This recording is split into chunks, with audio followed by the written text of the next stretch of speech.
ময়মনসিংহ দক্ষিণ জেলা বিএনপির জুলাই গণহত্যার বিচারের দাবিতে কালো পতাকা, কালো ব্যাজ ও মৌন মিছিল অনুষ্ঠিত।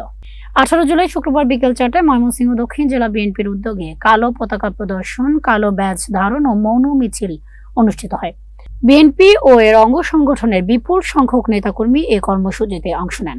সমাবেশে প্রধান অতিথি হিসেবে উপস্থিত ছিলেন ময়মনসিংহ দক্ষিণ জেলা বিএনপির আহ্বায়ক জাকির হোসেন বাবুল, ময়মনসিংহ দক্ষিণ জেলা বিএনপি সিনিয়র যুগ্ম আহ্বায়ক আলমগীর মাহমুদ আলম, জেলা বিএনপি সদস্য সচিব রকুনুজ্জামান রোকন সরকার, ময়মনসিংহ দক্ষিণ জেলা বিএনপির যুগ্ম আহ্বায়ক এবি সিদ্দিকুর রহমান। সে সময় গফরগাঁও উপজেলা বিএনপি যুগ্ম আহ্বায়ক আলহাজ এম আর খায়রুলের নেতৃত্বে গফরগাঁও উপজেলা বিএনপি অঙ্গ সংগঠনের নেতাকর্মীরা বিশাল মিছিল নিয়ে সমাবেশ স্থলে উপস্থিত হন। নেতাকর্মীরা ব্যানার, ফেস্টুন ও কালো পতাকা হাতে নিয়ে সরকারের দমন নীতি ও গণতন্ত্র হরণের প্রতিবাদ জানান। নেতৃবৃন্দ বলেন, গণতন্ত্র পুনঃপ্রতিষ্ঠা ও জনগণের ভোটাধিকার রক্ষার আন্দোলন অব্যাহত থাকবে। দেশের মানুষ জেগে উঠেছে। অগণতান্ত্রিক সরকারের পতন না হওয়া পর্যন্ত আমরা রাজপথ ছাড়ব না। সমাবেশ শেষে কালো ব্যাজ ধারণ ও মৌন মিছিলের মধ্য দিয়ে কর্মসূচি শেষ হয়।